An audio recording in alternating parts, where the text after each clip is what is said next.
por mecánica molecular y todo lo que hacemos en el centro, ¿no? Esto es lo más importante al final de cuentas, que es el análisis de resultados.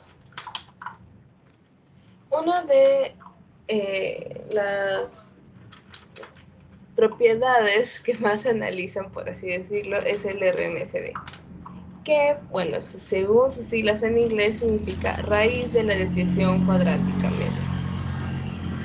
Este RMSD básicamente lo que hace es va a superponer dos estructuras y va a evaluar cuánto difieren una de la otra. Normalmente, obviamente, vas a utilizar la misma estructura, ¿no? Del mismo compuesto, solamente que probablemente vas a utilizar estructuras a diferentes tiempos o después de haberles aplicado determinada presión o determinada temperatura. Entonces, este RMSD nos va a decir cuánto está variando mi estructura respecto a otra estructura igual o que debería ser, entre comillas, iguales.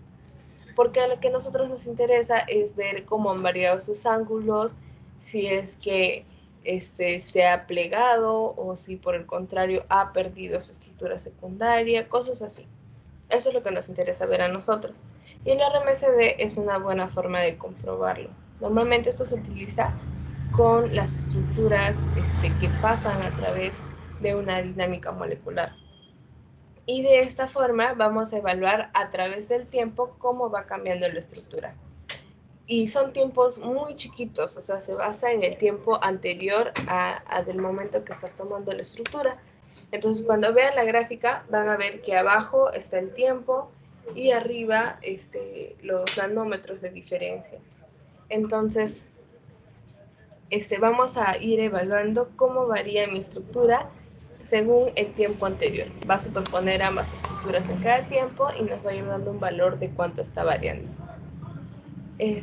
Como pueden ver abajo en la imagen, se explica mejor, ¿no? O sea, aquí tenemos dos estructuras iguales que están superpuestas. Son iguales, así que lógicamente su RMSD va a ser 0 porque no hay ninguna diferencia entre ellas. No se está alejando en ningún punto. En cambio, acá, por ejemplo, podemos ver de que hay sitios en los que ya se movió la estructura, mientras que la otra está intacta porque esa es nuestra estructura de referencia.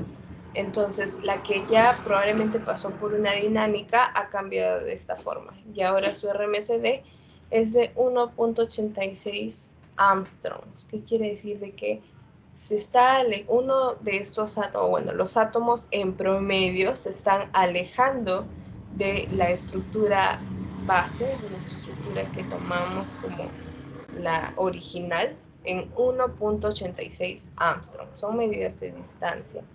Porque como pueden ver, básicamente el RMSD es la distancia promedio entre los átomos de estructura superimpuesta. Va a calcular cuántos están, cuál es la distancia que están asumiendo los átomos iguales, lógicamente este con este, este con este, este con este y así, de los que pertenecen, los que son equivalentes, y luego va a sacar un promedio de todo eso. Y eso nos va a dar la medida del RMSD. Mientras más alto sea el RMSD, más diferencia entre las estructuras hay. Entonces, aquí podemos ver un ejemplo de RMSD.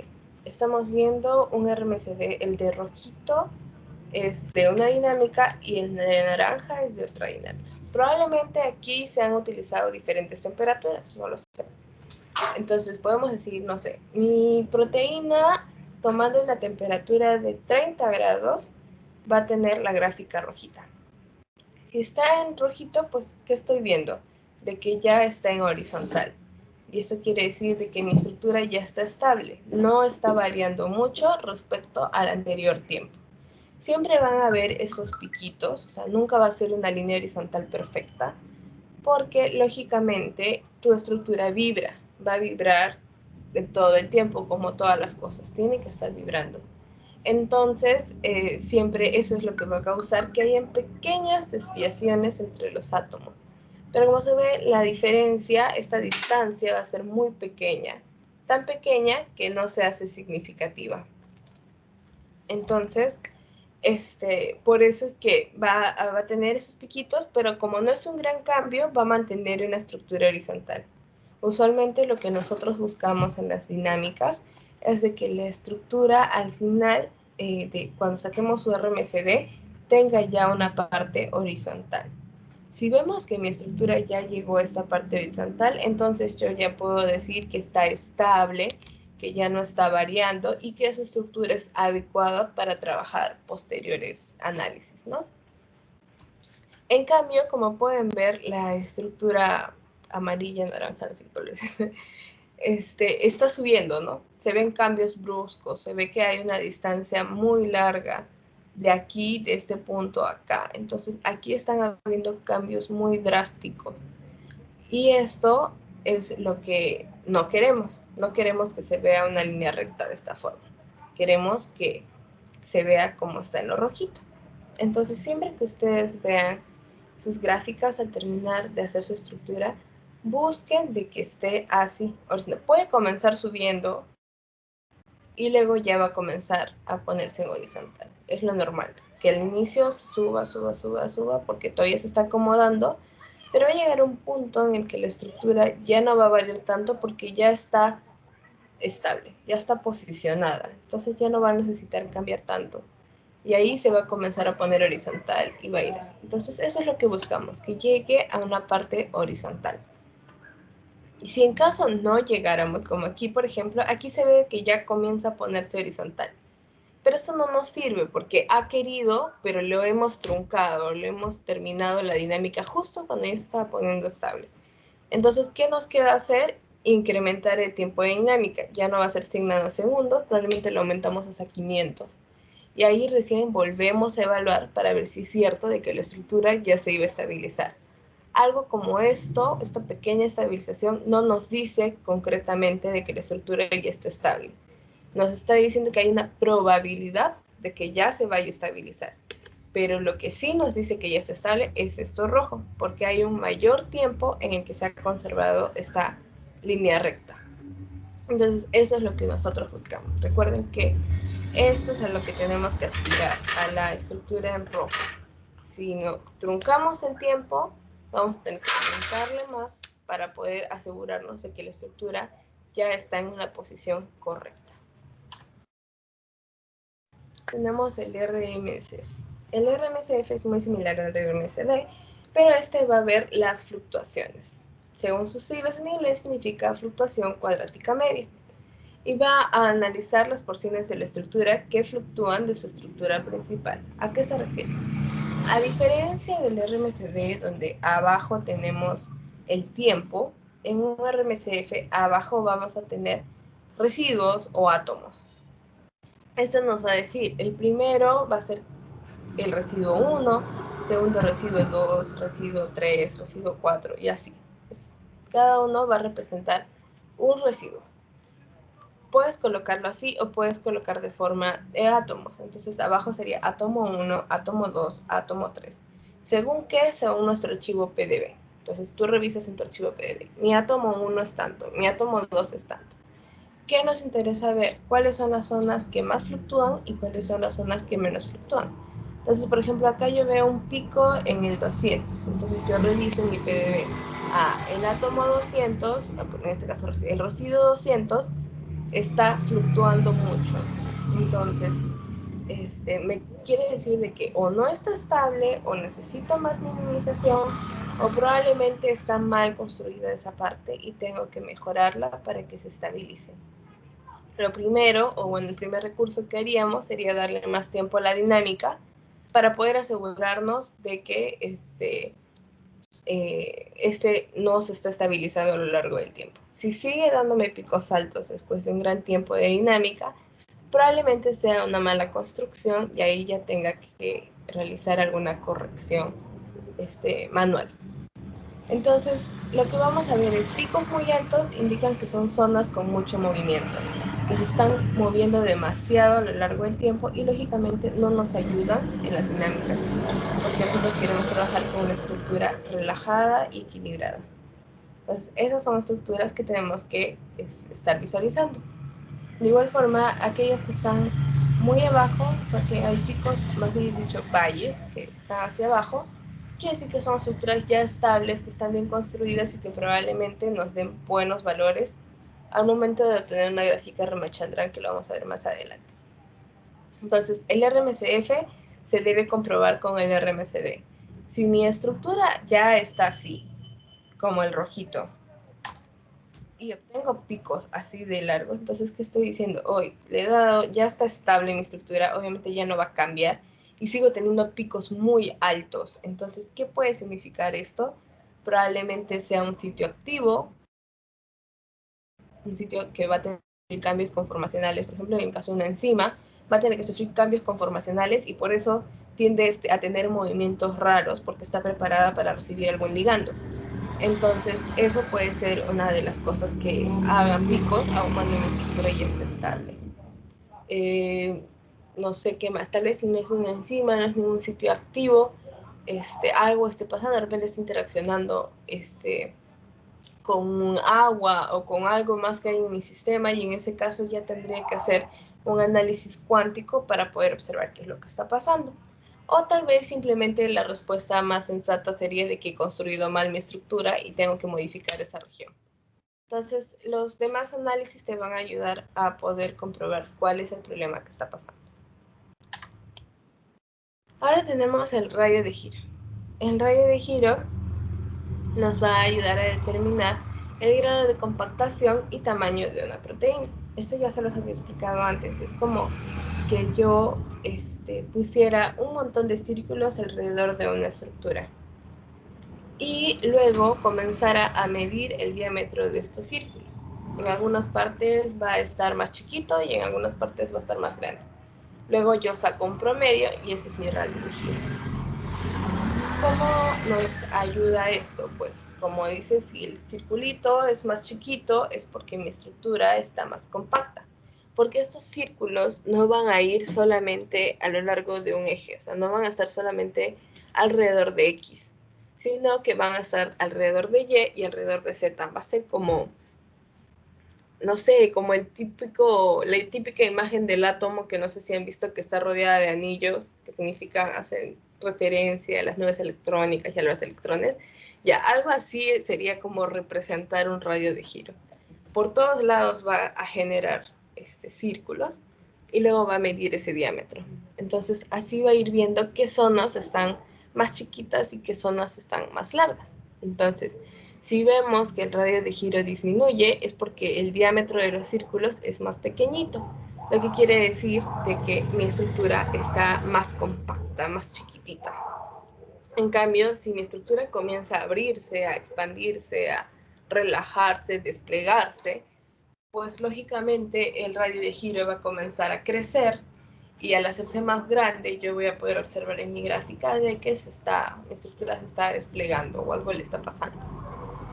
Entonces, este radio de giro es muy óptimo para poder ver cómo afecta distintos parámetros a mi estructura. Por ejemplo, la temperatura, ¿no? Normalmente nosotros sabemos que las proteínas se encuentran compactas a determinada temperatura, y si la aumentamos mucho, pues ya las proteínas comienzan a desnaturalizarse.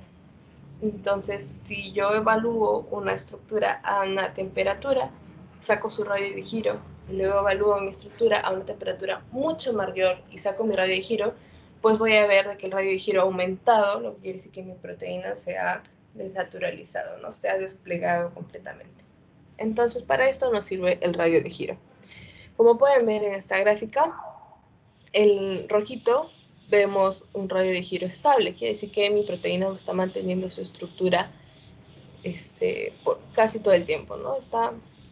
Obviamente, como ya les he dicho, siempre tienen que haber pequeñas fluctuaciones, porque las proteínas, o bueno, las estructuras no están estáticas, siempre se están moviendo justamente por influencia de los átomos que la rodean. Entonces, siempre va a estar moviéndose.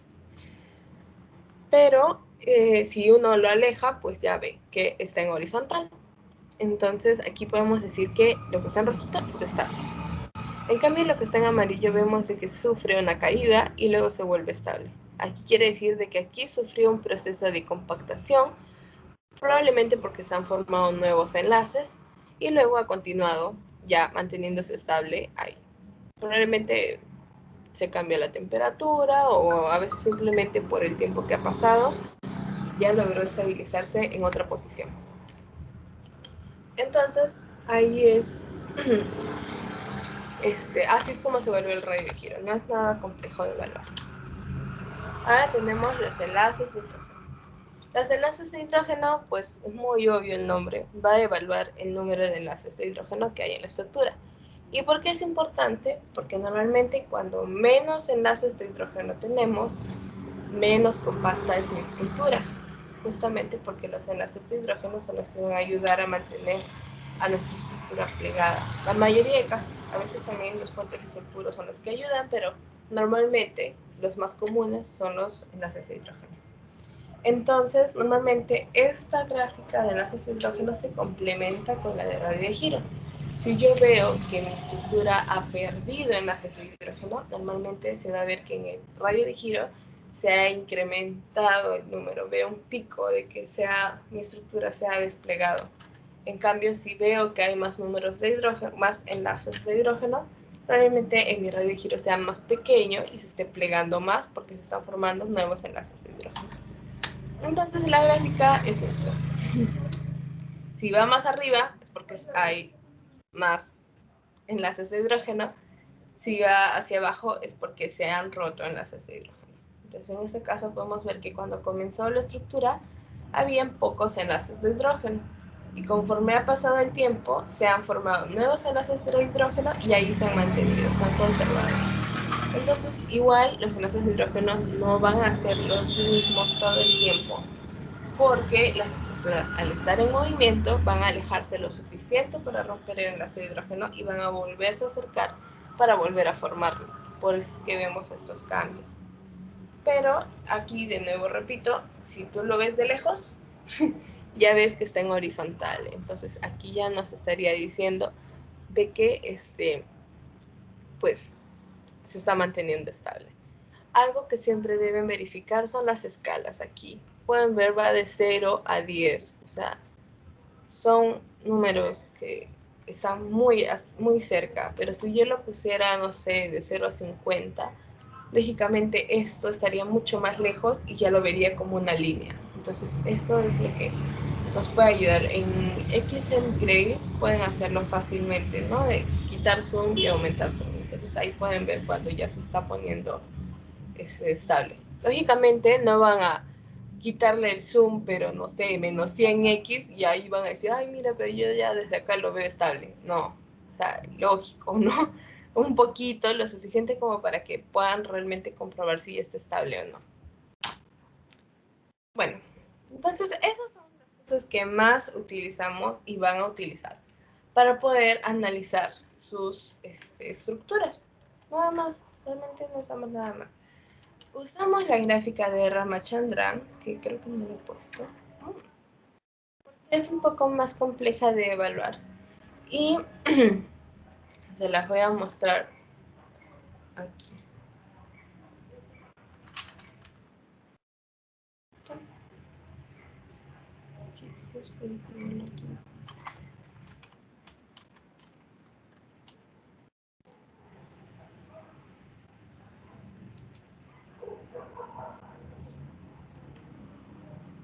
Ya. Esta es una gráfica de Ramachandran. La gráfica de Ramachandran va a evaluar los ángulos phi y psi. Estos que ven acá, phi y psi. Que son ángulos que forman los diedros de una estructura. Por eso es que se hace un poco complicado explicarlo, porque tienen que saber mucho de química, o al menos entenderlo. Pero bueno, vamos a intentarlo. Igual son ángulos que van a definir. Ya, sabemos que un aminoácido se une con otro a través de carbono y nitrógeno, ¿verdad? Entonces, cuando nosotros queremos ver en el mundo de la bioinformática si es que los ángulos son posibles, vamos a basarnos en los ángulos phi y ángulos psi, que son los que van a medir. Es muy difícil de explicar, de verdad.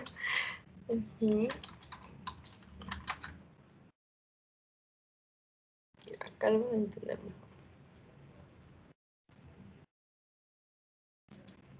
Ya. Entonces, aquí digamos que tienen un enlace amino.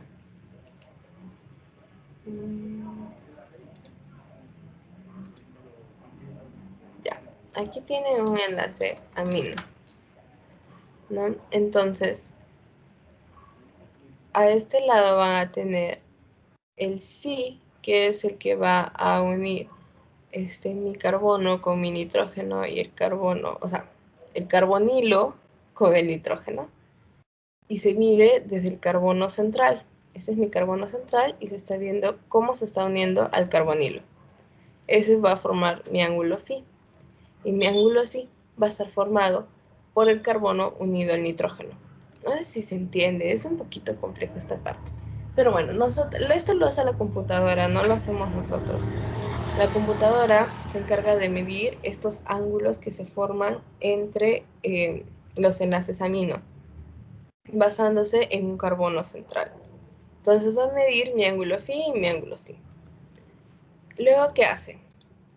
Nosotros usamos esta gráfica que se llama gráfica de Ramachandran, en la que se va a evaluar si es que ese ángulo es posible. Lógicamente, cuando tú haces la determinación de una estructura por rayos X o microscopía electrónica, tus ángulos deberían estar en las posiciones correctas.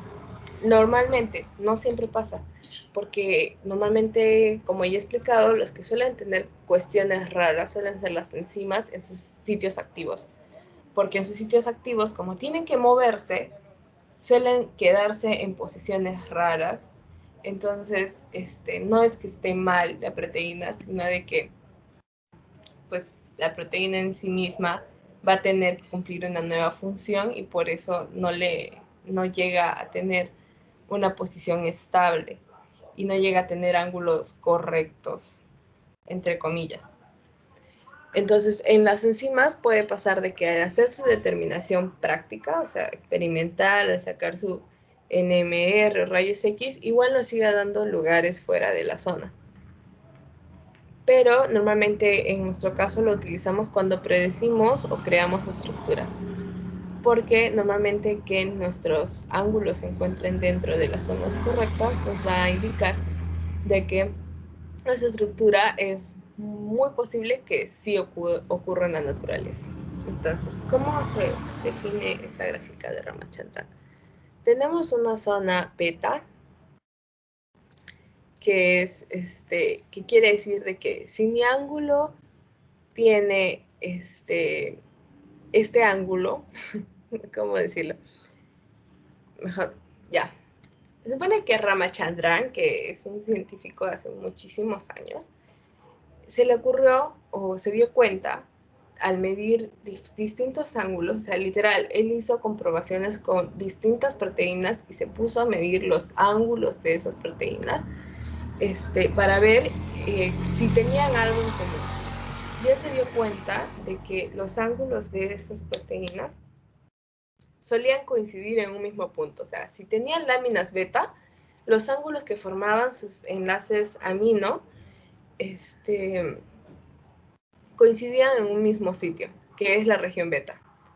Lo que a la larga le llevó a pensar de que si una estructura tenía ese tipo de ángulo, ese tamaño de ángulo, era porque iba a formar a la larga un enlace, una estructura beta, una estructura secundaria beta. Entonces, eso es lo que él pensó. Igual sucedió con las alfas.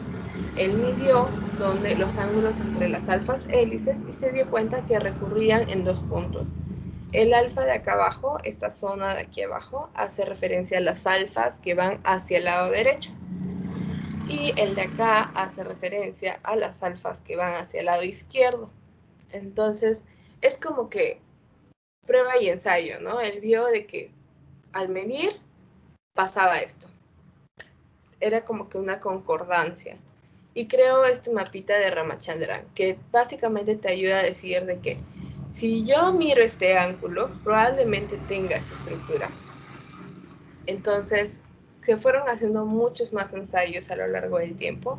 Hasta ahora, pues hay muchísima información recogida y nos lleva a tener este mapa más actualizado.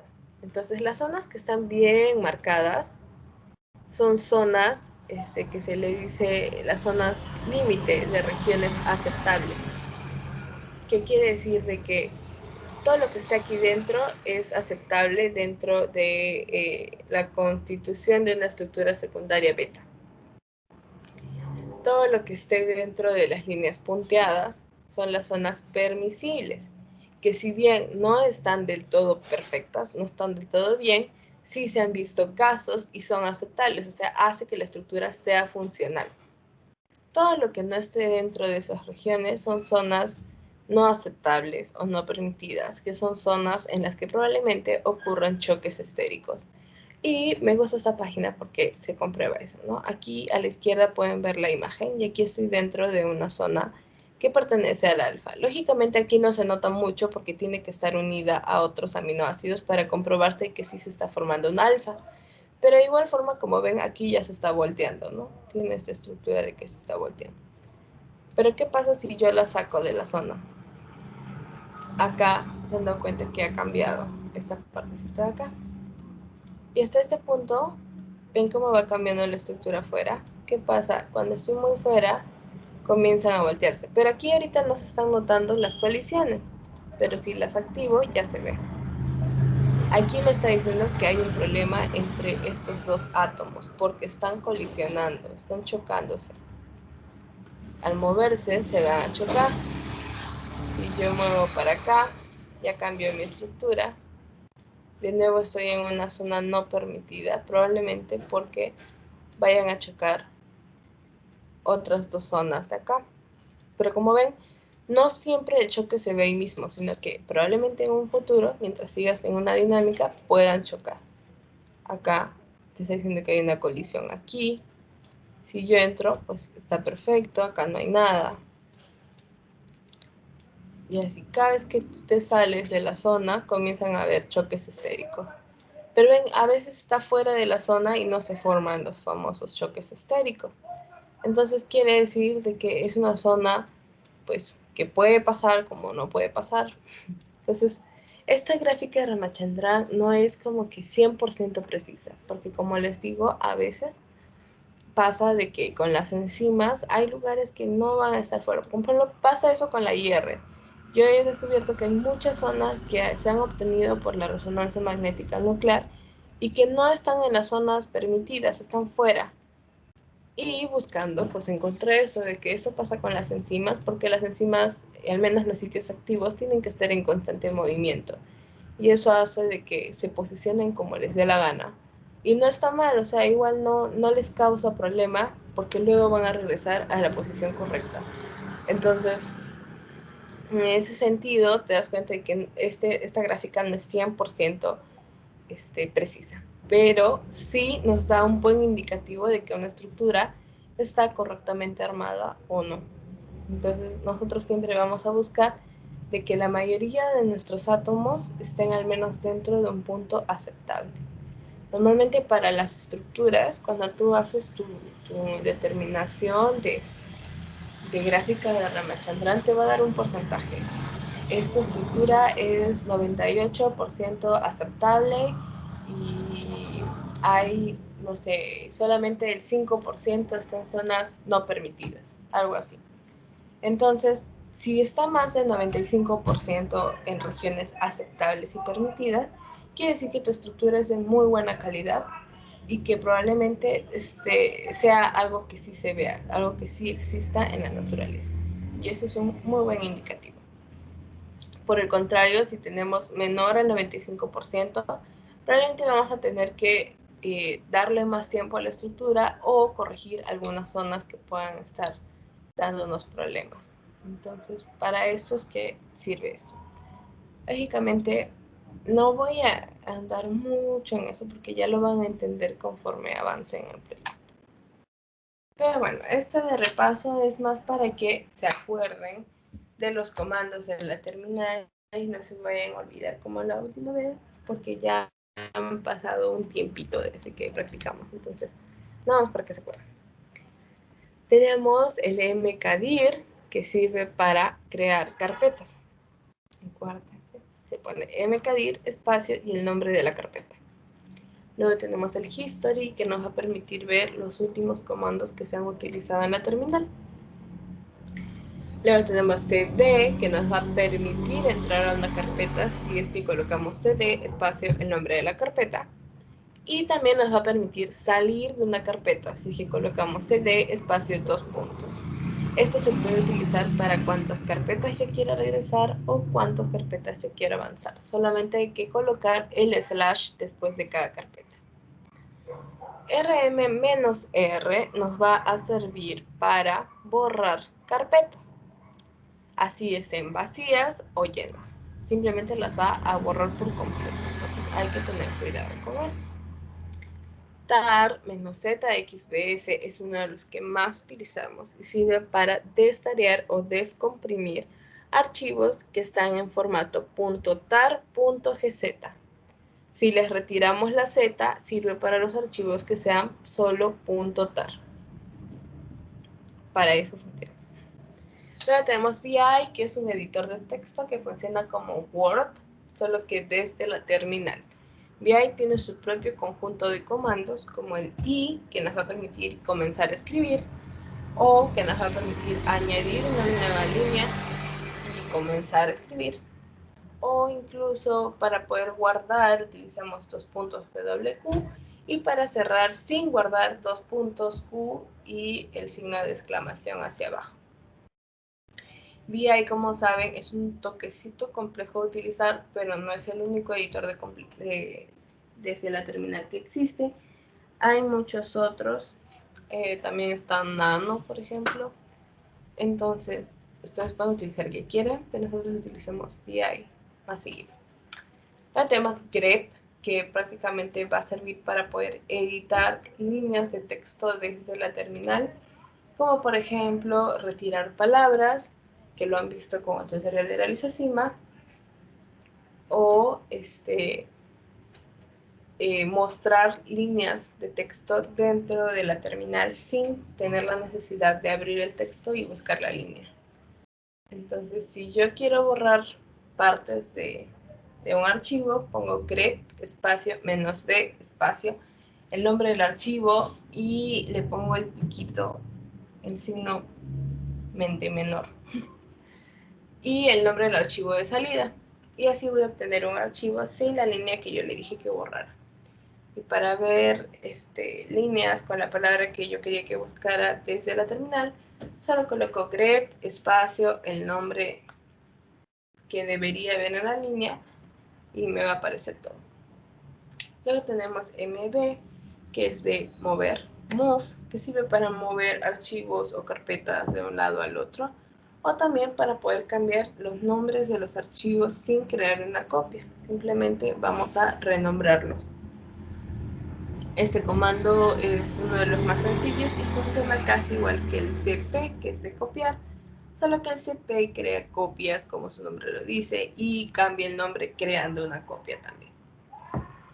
SSH es un comando que hasta ahorita no les había enseñado, pero que sirve para poder ingresar de forma remota a otras computadoras. Y eso que van a tener que aprender luego, cuando ya les den acceso a las máquinas del SIM, para poder entrar desde cualquier lugar, por ejemplo desde su casa. En nuestro caso, ¿dónde está mi terminal?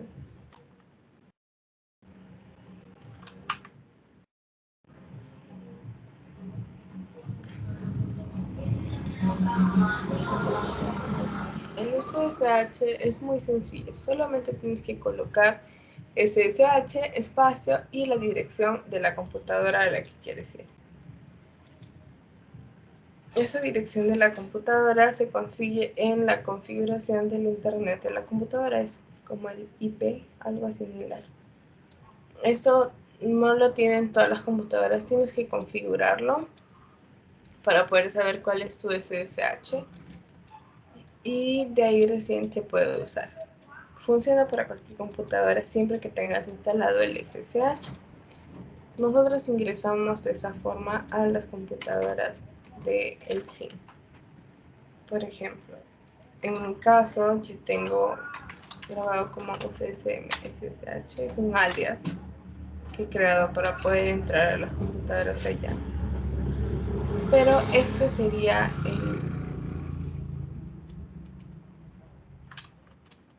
la verdadera forma de entrar. SSH, espacio y la dirección. Esa es la dirección con la que entramos a la máquina central del SIM. Porque dentro de la máquina central ya tenemos muchas otras máquinas más. Entonces, tú pones SSH, espacio, la dirección de la computadora, le das Enter y te va a pedir la contraseña con la que entras a esa computadora. Una vez que ya entraste, estás en un host general, o al menos en nuestro caso, que pertenece a todos. O sea, aquí podemos, es como un puente de paso en el que vamos a subir los archivos para luego recién mandarlos a nuestras computadoras. Como saben, en el SIM hay muchísimas computadoras, hay 29, creo, 32, algo así, computadoras, y cada persona tiene asignada una computadora. Entonces, para poder entrar a nuestras computadoras, vamos a tener que entrar colocando la dirección de la computadora. En este caso, bueno, suelen ser así las direcciones, ¿no? Esto se repite. Y bueno, esta es la mía, la que yo tengo allá. Entonces, de nuevo se pone SSH, espacio, la dirección de tu computadora, junto con la contraseña de tu computadora, y ya entraste a tu computadora ya. ¿Quién ha hecho algo en mi máquina? Dios mío, me voy a morir. Por estas cosas, no deben dejar que nadie toque sus máquinas. ¿Ya? Entonces, bueno, esta es mi máquina, creo. Pues es la de Pamela. Me metí en la de... ¿Qué es? Oh, Dios mío, un ratito. Es que me han botado de mi máquina. ¿Qué onda?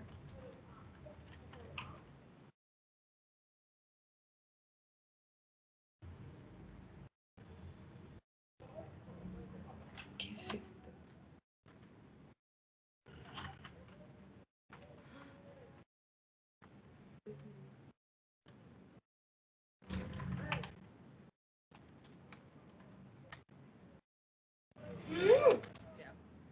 Creo que esta no sale mi máquina. Bueno, entras así. Y para salir pones exit y ya regresaste al host donde están todas. La 11 para chismear, porque no sé si es que me han botado en mi máquina o me metí en una máquina que no era. Son cosas que pasan. Ja, sí, me había equivocado de máquina, perdón, la mía era la 11. Bueno, entonces aquí ya estás en tu máquina de allá, que la puedes manejar como tú quieras. Nosotros normalmente mandamos a correr aquí las cosas de de GROMACS o nuestras dinámicas moleculares o los cálculos cuánticos, todo lo mandamos a través de la terminal. Y como pueden ver, es como manejarla de la forma normal, solo que sin interfaz gráfica, ¿no? Aquí son todas nuestras cosas. Cuando ya les den acceso a estas máquinas, van a tener que tener mucho cuidado, porque las máquinas las usamos todo, como pueden ver de que alguien ya malogró la máquina anterior, porque esto no debería salir. No sé quién le habrá hecho eso. Y ahorita tengo que reportarlo. Porque si esta máquina se apaga, por ejemplo, con esta mala configuración que se le ha dado, se apaga, al prender se va a poner la pantalla en negro y no se va a poder utilizar. Y esto pasa porque han declarado mal en el bash. Entonces, tienen que corregirlo antes de que se apague, porque si se apagó ya se fregó todo. Pero bueno, aquí normalmente es donde trabajamos y tenemos que subir nuestros archivos de una forma un poco más compleja. Para empezar, nosotros entramos y creamos una carpeta con nuestro nombre aquí. Voy a crear la carpeta que se me da. Ahora salgo. Digamos que yo tengo un archivo acá que quiero subir. Limpio PDB. Entonces, ¿cómo lo subo? Voy a colocar, igual que la misma dirección que colocamos hace un rato, solo que ahora le ponemos SFTP. SFTP es el que nos va a permitir subir y descargar archivos de una máquina a otra.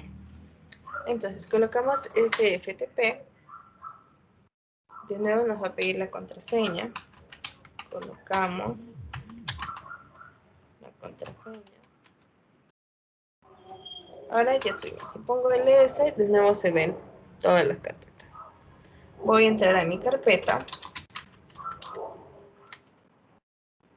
No hay nada, no sube nada. Y para poder subir el archivo voy a colocar put, espacio y el nombre del archivo que quiero subir.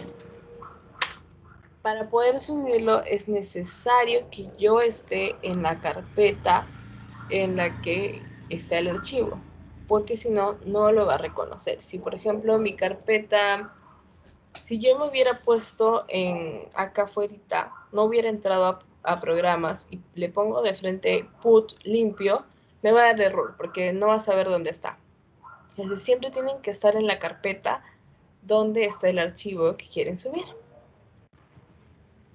Entonces aquí ya subió mi archivo. Una vez que ya lo subió, salgo y ahora entro de la forma normal con SSH.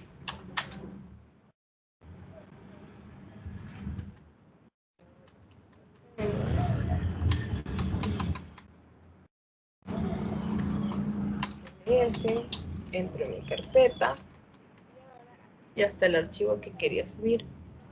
Ahora para subirlo a mi carpeta tengo que poner la misma dirección,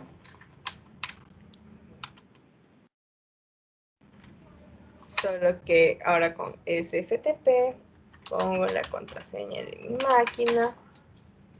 Ya entré a mi máquina, me voy a la carpeta donde lo quiero subir, digamos a documentos. Le pongo put y el nombre de la carpeta, o bueno, el archivo que quiero subir. ¿Listo? Ahora salgo. Voy a borrar. Ay. Voy a borrar la carpeta que creé, porque realmente no deberíamos dejar nada acá, pero no sé por qué siguen dejando sus cosas. Y ahora sí puedo entrar como de la forma normal. SFTP solamente podemos subir, descargar y entrar a carpetas, pero no podemos ni crear carpetas ni borrar archivos. Entonces, si tratan de hacer eso mientras están con el SFTP, les va a dar error, no les va a dejar hacer. Si yo entro a documentos, aquí está mi archivo y igual ya lo puedo leer, por ejemplo. Y ahí está mi archivo. Y todo está en la computadora de ella. Igual aquí ya lo puedo mandar a correr y todas esas cosas, ¿no? Aquí está el archivo. Entonces, así es como funciona el SSH y el SSH.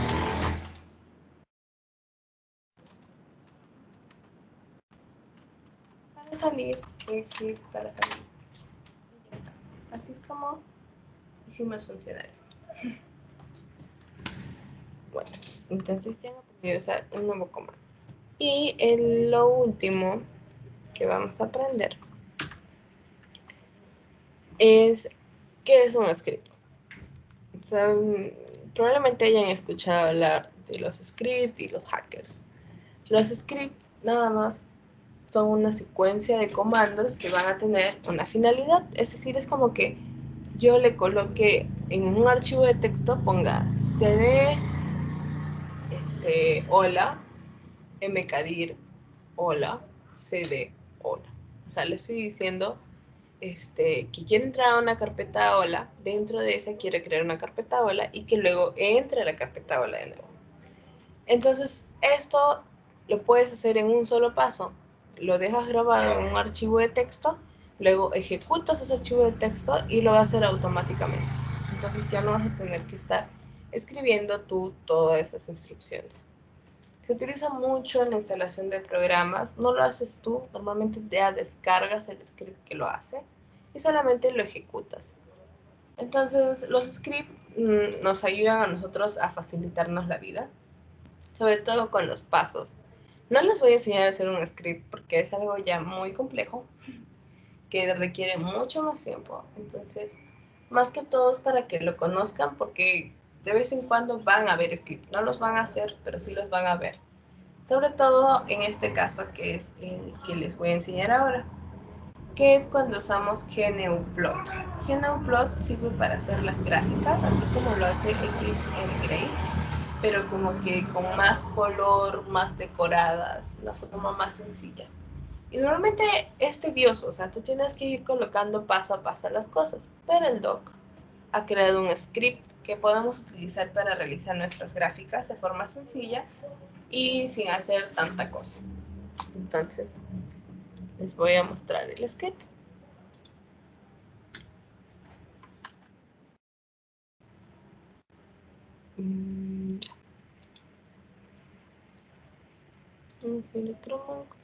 Acá está. Mi script se llama gnuplot.gp. Hay muchas extensiones que se pueden utilizar para un script. Esta es una de las más comunes, el .gp. También van a ver .sh, .bash, .pi. Hay muchísimas extensiones dependiendo del lenguaje de programación con el que armen el script. Lo normal es que el script comience con esta línea, numeral, signo de exclamación hacia abajo, slash, userbin, y que evoque a algo. En este caso está evocando a GNUplot.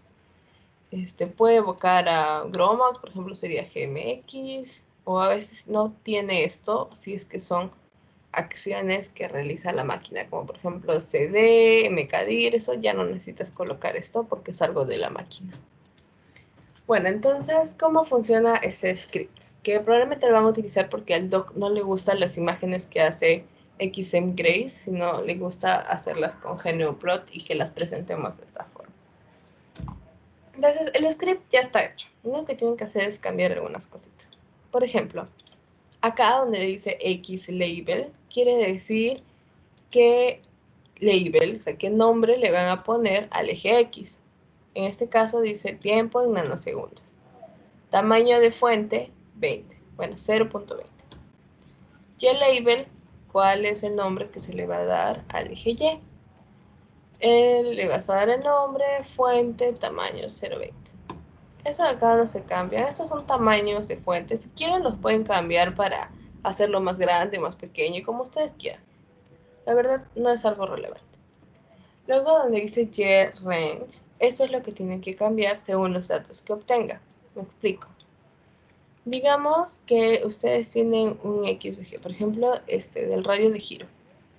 Vamos a abrirlo. Y ya me fijo. Por ejemplo, para el caso de los labels, aquí el archivo que yo obtengo de Gromax ya tiene por defecto esos nombres. Por ejemplo, X-axis va a ser lo mismo que X-label. Entonces puedo colocarle lo mismo, tiempo en picosegundos. Y aquí le pondría tiempo picosegundos. Ahora abajo me dice, YLabel es RG en nanómetro. Entonces aquí, YLabel lo cambio a RG nanómetro. Ahora bajamos. YRange. Sabemos que aquí tenemos X, Y, X, Y. Y estos son otros valores ya más descriptivos. Si quieren los puedo colocar, pero lo que a nosotros nos interesa la mayor parte del tiempo es el primero. Estos tres en el radio de giros aparecen por el hecho de que se acuerdan que les dije que los círculos se hacían en el eje X, se hacían en el eje Y y en el eje Z. Entonces este es el promedio de los círculos en el eje X, el promedio de los círculos en el eje Y, y el promedio de los círculos en el eje Z. Y el primero es el promedio de estos tres valores. Así es como se hace esta gráfica. Entonces nosotros normalmente utilizamos solo la primera columna. Entonces esto vendría a ser la primera columna es nuestro eje X y la segunda columna es nuestro eje Y. Entonces nos vamos al eje X, que está abajo. Va desde 0 hasta 1000. Entonces aquí cambiamos. Desde 0 hasta 1000. Y ahora nos fijamos en el Y. 1.4, 1.4, todo es 1.4, 1.4, 1.4. Todo está en 1.4. Entonces, lo que podemos hacer es colocarlo desde aquí. 1.3, 1.5, porque todo está en 1.4. Todo lo demás se deja igual. Lo que pueden cambiar es aquí, el color. El color lo pueden cambiar al color que ustedes gusten. ¿Y cómo pueden buscar colores? Pues es muy sencillo. Aquí en Google, donde sea de Google, simplemente ponen colores RGB. Ponen todos y les van a salir un montón de páginas que tienen colores. Entonces, por ejemplo, pueden entrar acá, seleccionar un color, por ejemplo, este verde, y este código que sale acá, ese es el código RGB. Entonces simplemente lo colocan tal cual dice ahí. Por ejemplo, 6 F3. Quieren, pueden cambiar, y van cambiando estos nombres, ¿no? Luego lo demás también se queda igual. Este de acá es para el tamaño de la imagen. En este caso le estamos diciendo que sea de 1000 píxeles por 800 píxeles. El output viene a ser al nombre que le quieren dar a su imagen al salir. Entonces en mi caso, por ejemplo, radio giro. Donde dice plot, acá le tienen que colocar el nombre exacto que tiene ahorita su archivo, que tiene los datos. En este caso sería el Girate XVG, o sea, de donde han sacado los datos. Van a colocar el mismo nombre, Girate.xvg. Y en título, pues es el título que ustedes le quieran dar, ¿no? Radio de giro. Ya. Y lo guardo. Una vez que ya lo han guardado, se van a su terminal, van a la carpeta que contiene el script. Ahora, aquí vamos a tener que colocar un comando que no es necesario hacerlo en Linux, pero sí acá. ¿Por qué? Porque al guardar los scripts en Windows usando WordPad o bloc de notas o lo que sea, al final le pone como una línea invisible que nosotros no vemos. El sistema entiende que es específico para Windows. Entonces, Linux cuando lo lee te va a dar error porque te va a decir, no sé en qué idioma me estás hablando. Entonces, hay que ejecutar un comando que nos va a permitir eliminar esa línea y que así no nos dé problemas. Linux al ejecutar nuestro script. El script es este. Perdón, en la línea de comandos es este.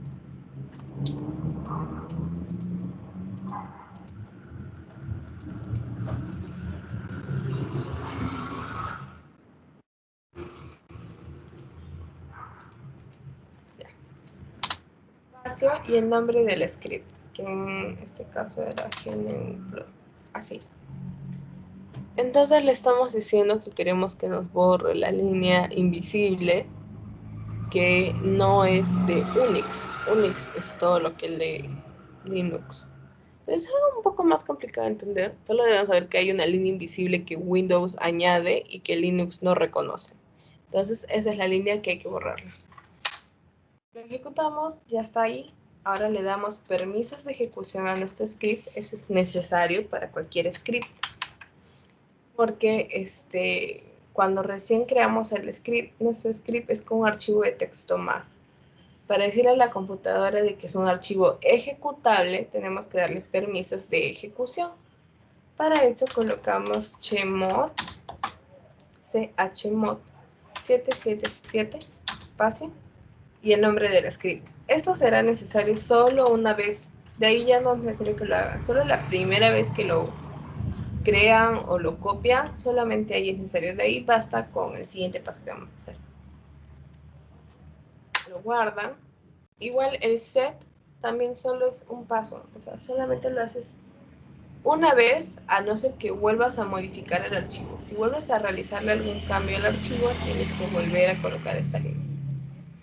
Y luego ponemos punto slash y el nombre del archivo que vamos a ejecutar.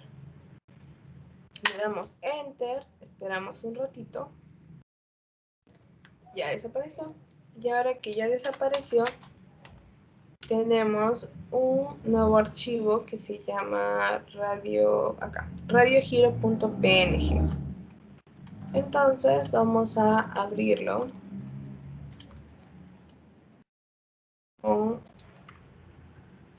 como si fuera una imagen, porque es una imagen. Acá. Damos enter.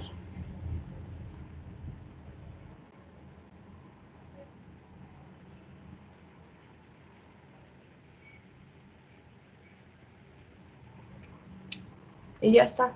Aquí está nuestra gráfica del radio de giro en el color que escogimos. Si no les gustó, pues igual pueden cambiar el color, pueden ajustar más el tamaño, todo lo hacen dentro de acá, ¿no? Digamos, ya no me gusta ese color, yo quería que sea morado. Entonces cojo esto, lo copio, luego lo guardo, me voy a la terminal, como he vuelto a hacer un cambio y lo he guardado, pues voy a usar la línea de set, ya le he dado permisos de ejecución, así que ya no necesito hacerlo otra vez, y de frente ejecuto mi script. Ahora cierro esto porque sea sobrescrito y vuelvo a abrir. Y como ven, ya cambió el color. Y así pueden hacerlo cambiando los valores, de repente quieren darle mayor zoom, entonces pueden cambiarlo para que solo se vea esta zona. Y así pueden ir acercándolo o alejándolo como ustedes quieran. Y así es como funciona este script, que es súper sencillo. Y bueno, eso es todo lo que tenía que mostrarles el día de hoy, que técnicamente ya son todos los temas que hemos debido repasar. Así que ya están listos para el examen. ¿Tienen alguna pregunta? Hola Les, ¿qué tal? Una pregunta. Bueno, más bien, no sé, creo que como he entendido, recién no puedo entrar más temprano, pensé que iba a ser 7:30. La pregunta es, ¿con qué empezaron? O sea, ¿qué se habló primero? Porque como que me perdí un poco en la primera parte cuando entré. Ujú. Lo de la primera parte es lo de RMCD, que ya les había explicado antes. O sea, lo del RMCD, que ay, es nada más, o sea, lo que hemos visto al inicio es cómo analizar los resultados que obtenemos de una simulación. Como le dije aquí en el RMCD, pues cuando ya está estable, lo vemos en una línea horizontal. Y cuando todavía se está estabilizando, lo vemos como el amarillo, ¿no? Que está subiendo, pero al final ya está llegando a la estabilización. Entonces, en estos casos, tenemos que ampliar el tiempo y dejar que se estabilice tranquilamente hasta que llegue a estar en una línea horizontal. El RMCD es nada más que superponer dos estructuras y evaluar cuánta diferencia de distancia hay entre sus átomos. Luego se saca un promedio y ya sabemos qué tanto se han diferenciado unos de otros. Entonces, mientras más alto sea el valor del RMSD, más diferencia tienen mis estructuras. Si es más chiquito o nulo, quiere decir que mi estructura no ha variado con respecto a la que se le está comparando. Si lo haces a lo largo del tiempo, pues comparas las estructuras del momento actual con la del momento anterior. Así sea chiquitito el tiempo, así sea un nanosegundo o menos, estás comparando esas diferencias. En el RMCF lo que ves son las fluctuaciones, o sea, qué residuos se están moviendo muchísimo dentro de la simulación. Si tienes picos muy altos, quiere decir que es un residuo que se mueve mucho, y si tienes picos bajos, quiere decir que ya está estable y casi no se está moviendo, solamente está vibrando. Entonces, a nosotros nos interesa ver cuáles son los que tienen picos muy altos, porque probablemente sean por sitios activos o por errores en la construcción. Y esos siempre hay que, el RMCF hay que constatarlo con el RMCD. Si ya mi estructura está estable y me sigue dando picos muy altos, quiere decir de que estos picos son causa de otra cosa, no de inestabilidad, sino que son causa de lo que está interaccionando en mi sistema, de que de repente la temperatura es muy alta, es un sitio activo, cosas así. Pero si mi RMCF me da picos altos y yo tengo la estructura amarilla de acá arriba del RMCD, puedo decirte que mi estructura aún no está estable y como está buscando estabilizarse, me da picos altos en ciertos residuos que son los que aún no llegan a acomodarse. Y el radio de giro, pues, es crear los círculos alrededor de la estructura en todos los lados. Y si el radio de mi circulito es más chiquito, quiere decir de que mi estructura está más plegada, está más compacta. Y si es muy largo, muy grande el número de mi radio, quiere decir que mi estructura está muy estirada, muy alargada. Normalmente eso pasa cuando la proteína se desnaturaliza y los valores se reducen cuando mi proteína se vuelve a compactar. Entonces para eso es el radio de giro. Lo que está en rojito es que ya está. Lo que está en amarillo quiere decir que comenzó y luego sufrió una compactación.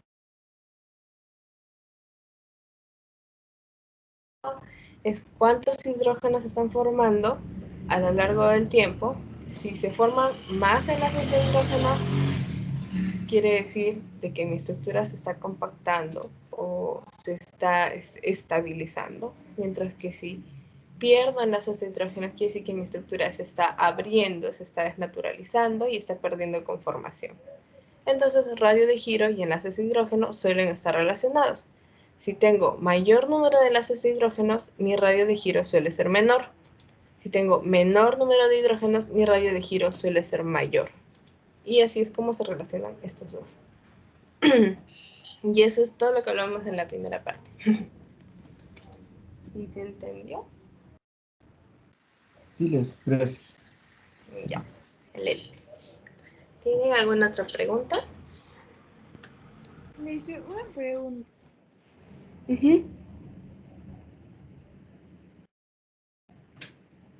De mi novación. Dani, no se te escucha. Oh, rayos. Hola, Luchi. Hola, tía. Es que internet es muy malo. Van a disculpar, jóvenes. Ya, en la gráfica de Ramachandran, ¿es solo para proteínas? Sí y no. O sea, inicialmente sí se hizo solo para proteínas, pero he leído de que están como que reconstruyéndola para poder ser utilizada con algunos otros compuestos, pero hasta el momento sí es solamente para proteínas. O sea, la que les he mostrado es solamente para proteínas porque los ángulos phi y psi se forman cuando hay un enlace peptídico. Entonces, ¿quiénes forman enlaces peptídicos? Las proteínas. Y para eso, como les digo, la gráfica de Ramachandran va a ser un indicativo de ayudarte a determinar la estructura secundaria de una proteína. Entonces, si hay alfa hélices y beta sheets, entonces no puedes decir que un compuesto, no sé, un acetato va a tener alfa hélice, ¿no? Entonces, por eso también es que aún no se ha aplicado este tipo de Ramachandran para esas estructuras. Es prácticamente específica para proteínas, pero ahora la están modificando para que se pueda utilizar con otras estructuras también, para ver si es que es posible que ocurra. Pero en sí, sí, la respuesta sería que sí, solamente es para proteína.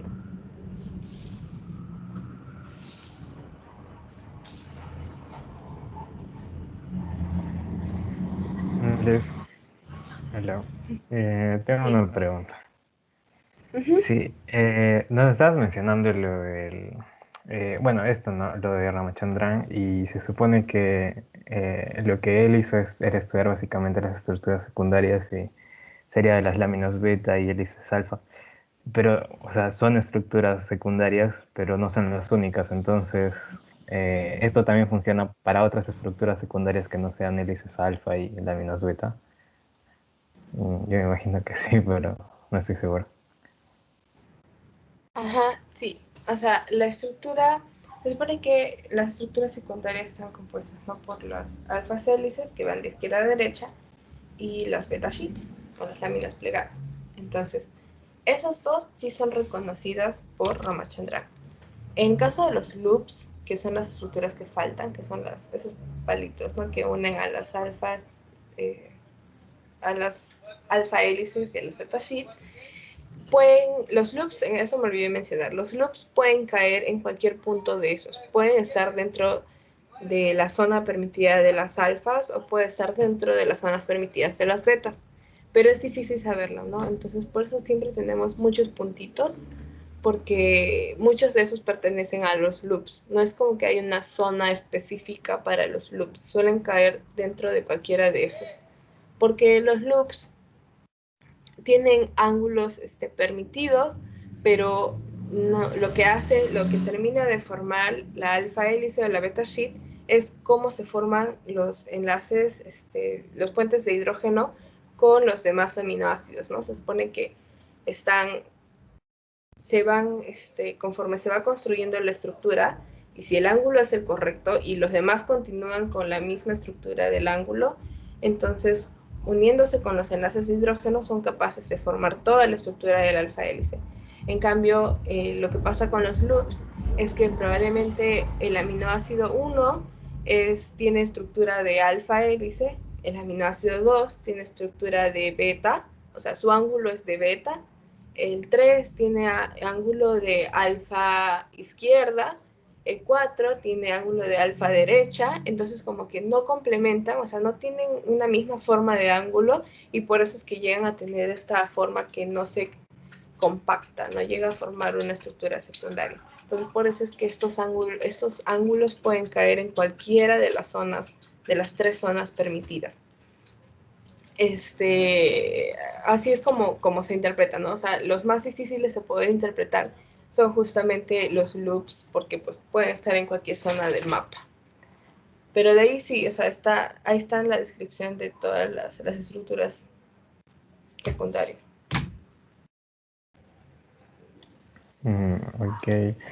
Y tenía otra pregunta. Bueno, sobre lo del radio de giro y lo de las fluctuaciones. O sea, se supone que se relacionan ambas y bueno, tenemos que analizar ambas, ¿no? Para tener una conclusión o algo así. Entonces, me decías que si es que el RMSD estaba estable, entonces muy posiblemente el RMCF, las fluctuaciones iban a estar bien, a menos que sea un sitio activo o que esté interactuando con un agua. Entonces, yo me preguntaba, o sea, si el RMSD está bien y no es un sitio activo, pero hay fluctuaciones, entonces cabe la posibilidad de que la estructura esté mal construida. Sí, puede ser una de las posibilidades de que la estructura esté mal construida, de que hayas colocado mal alguna unión, porque como hemos visto podemos hacer uniones manuales en Quimera, entonces de repente colocaste mal la unión, o a veces también puede darse de que hay picos fluctuantes porque la naturaleza es muy rara. Entonces es algo que comprobemos a diario en bioinformática. Y puede darse el caso de que esté estable y que aún así nos esté dando picos altos. Y eso puede pasar no solamente porque sea un sitio activo, como les he dicho, no solamente porque la estructura está mal hecha, a veces simplemente porque puede interaccionar con algún ligando, de repente está interaccionando con un agua además y eso hace que se mueva. Pueden haber muchísimas razones, ¿no? Lo importante es llegar a comprobarlo. Entonces, si tú corriges la estructura, o sea, lo primero que ves es si es un sitio activo. Si es un sitio activo, pues dices, ah, no, esto tiene sentido, es por eso que se sigue moviendo. No es un sitio activo, entonces tú dices, ah, a ver, de repente está mal mi estructura. Te fijas, ya corriges. Te sigue dando picos altos, entonces ya sería como que ir comprobando, ¿no? A ver, ¿con qué está interaccionando súper cerca? Con aguas. Ah, ya. Entonces voy a hacer un análisis cuántico para ver si es que es posible de que esto sea lo que lo está influyendo. O otros análisis, ¿no? Con otros ligandos, cosas así. Pero lo más normal es que estas zonas, al menos cuando trabajamos con proteínas, lo más normal es que siempre se observan picos fluctuantes entre ellos. Y justamente eso me lleva les voy a mostrar un avance, por así decirlo, de lo que es el receptor de insulina, que a mí me dio picos fluctuantes, pero que con un mayor tiempo de dinámica están disminuyendo.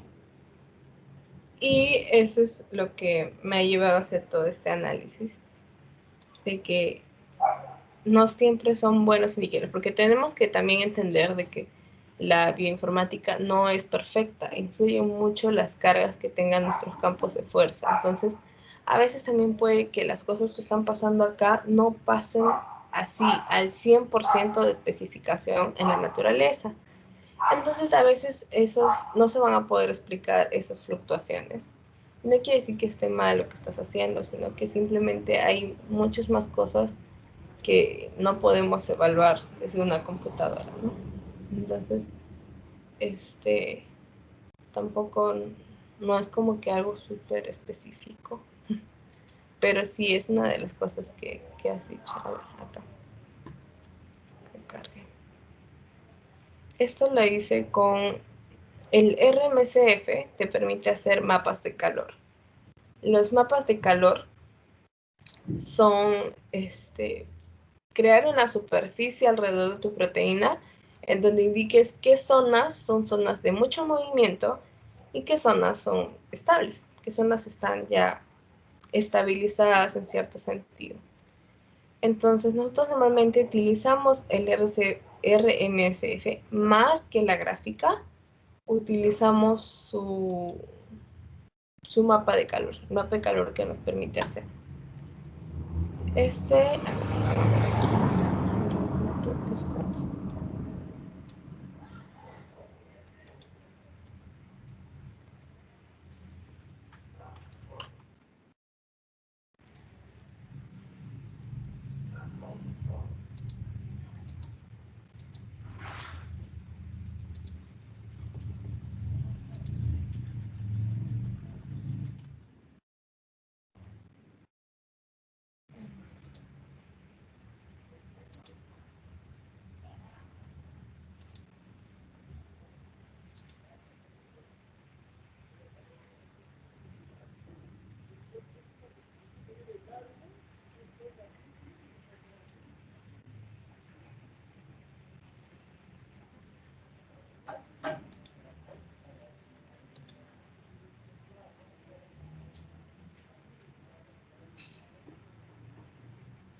pero creo que tengo un calma.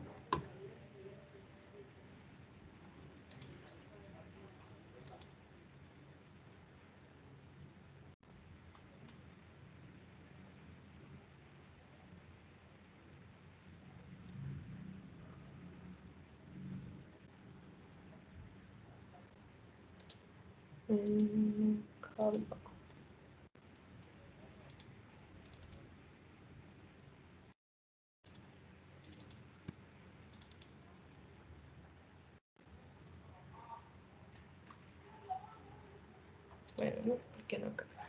Pero Un mapa de calor.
Ya, está cargando. ¿Tienen alguna otra pregunta en lo que carga esto?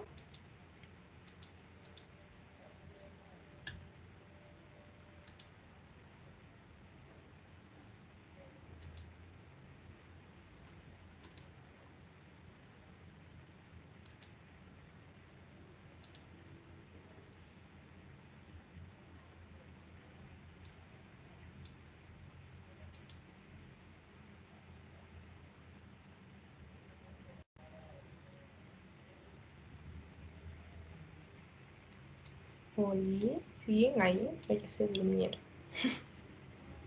Ah, sí, sí, aquí estamos. Aquí estamos. ¿Cuándo es el examen? Solo para saber. No sé, depende de ustedes. ¿Quieren que los tome el jueves o el martes?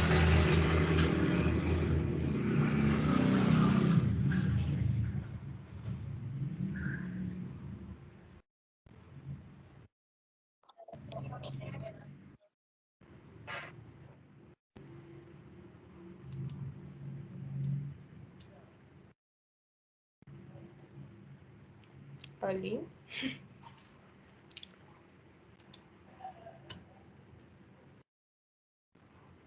No sé, para mí sería ideal el martes, pero es que estoy de viaje en mi caso, pero no sé si los demás estén de acuerdo.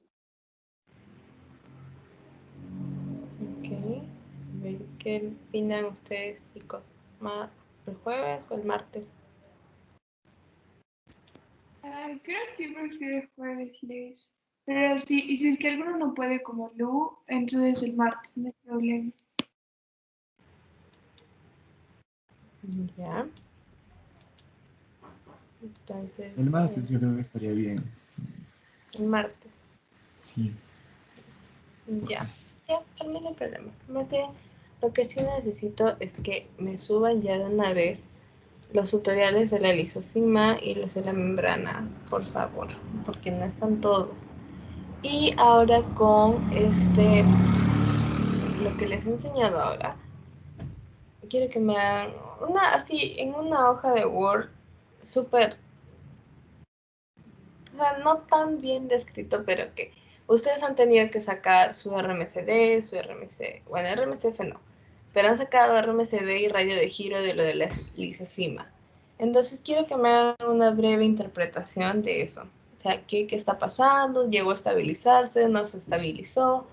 ¿Está compacta? ¿No está compacta? Esas cosas quiero que me lo pongan en una hojita de Word y lo suben ahí mismo, en la carpeta donde subieron sus archivos, en el link que les mandé del OneDrive.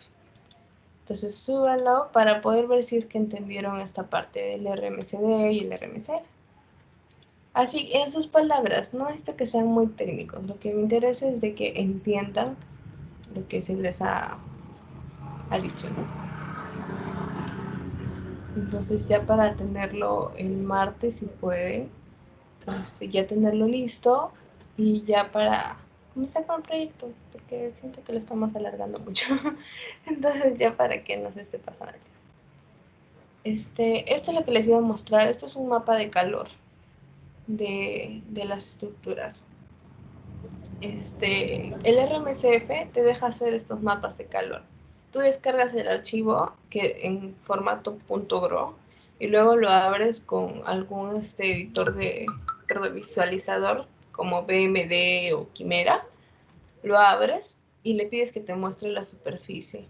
Y luego ves el bifactor o el factor B, que es del mapa de calor. Entonces, como pueden ver, las zonas rojitas son las zonas que tienen muchísimo movimiento, que se están moviendo bastante.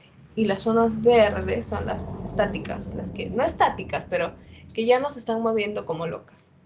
Las amarillas son las que quieren, entre que quieren estabilizarse y quieren moverse como locas. Entonces, este mapa es como que más específico, ¿no? O sea, si tú lo ves dentro del RMCF, es una gráfica que te dice en el residuo tanto está pasando esto, en el residuo tanto está pasando el otro. Pero hasta que te pongas a buscar en tu PDB qué residuo es ese, pues es un poco más tedioso. En cambio, el mapa de calor te muestra al toque dónde está el problema. Y en este caso, por ejemplo, esta es la IR. Podemos ver aquí, en esta zona, que es una de los extremos, un extremo que se ha unido a la subunidad beta. Entonces, esta suelta es como un loop que se está moviendo para todos lados y no llega a encontrar estabilidad porque está al final, no tiene cómo estabilizarse. Lo mismo pasa con las zonas de abajito. Estas de los extremos son zonas que yo intuyo están mal armadas porque realmente deberían estar apuntando al centro. Entonces, por eso es que siguen moviéndose.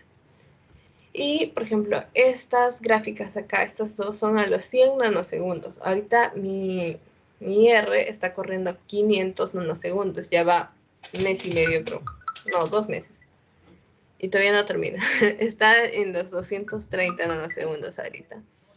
Entonces, estas gráficas que ven al costado es las que he sacado hace poco, ahora unos 3 días. Y como pueden ver, esta zona que inicialmente estaba muy inestable, la zona rojita de acá, ahora ya no está casi, o sea, ya se está estabilizando, ya está encontrando su forma. Y por eso vemos de que al aumentar el tiempo, logramos de que nuestra estructura comience a estabilizarse en aquellas zonas que inicialmente eran problemáticas. En cambio, en las zonas de abajo aún se mantienen en rojito y eso me lleva a pensar de que mi suposición es correcta, está mal armado. Entonces, por eso es que me sigue dando estos problemas, ¿no? Y por eso es que ustedes también van a trabajar con esto para poder ver si corregimos esta parte y ver qué resultados nos está cambiándola hacia la forma que debería ser. Ven que eso nos ayuda a poder interpretar, ¿no? O sea, pasó el tiempo, se estabilizó. Ha pasado el tiempo y esto en lugar de disminuir sigue incrementándose. Entonces eso nos lleva a pensar de que ya no es error de tiempo, sino que hay algo más afectando esa parte. Entonces esta es otra forma de poder analizar las gráficas de las estructuras. Bueno, eso es lo que le quería decir, por eso quería abrirlo. Pero bueno, ¿tienen alguna otra pregunta, chicos?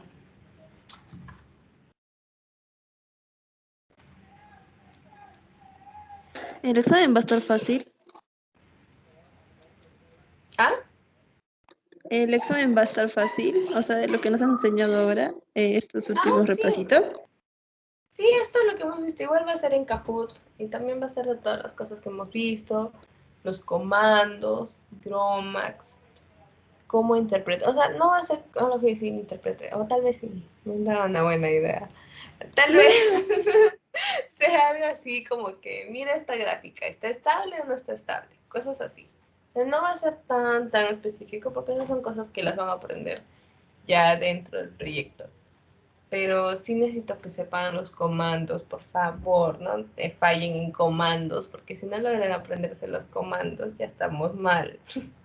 Eso es lo más importante. O sea, puedo perdonarles que se olviden cosas de Gromax, porque ya yo lo aprendí con la experiencia, pero los comandos son justos y necesarios. Si no se los aprenden, después van a tomarse mucho tiempo haciendo las cosas, porque van a tener que recordarlos, o se van a equivocar, o pueden borrar cosas que no son, y ya ahí se meten muchos problemas. Entonces, los comandos, sí, por favor, apréndanselos bien. Eso es lo que más necesito que sepan. Ya. Y eso sería todo. ¿Tienen alguna otra duda? ¿Inquietud?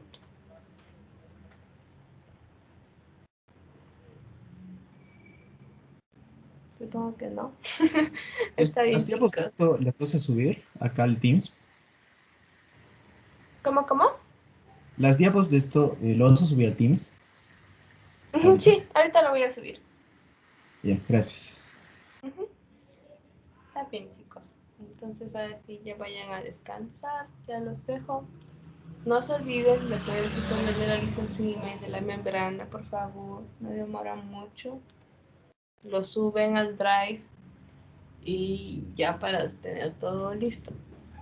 Y recuerden que tienen que saber que están haciendo el tutorial de la lisocima porque tal vez tengan que exponerlo en el sim y van a tener que saber esas cosas. Entonces no lo hagan por hacer, sino traten de entender lo que están haciendo. Si tienen dudas, me consultan.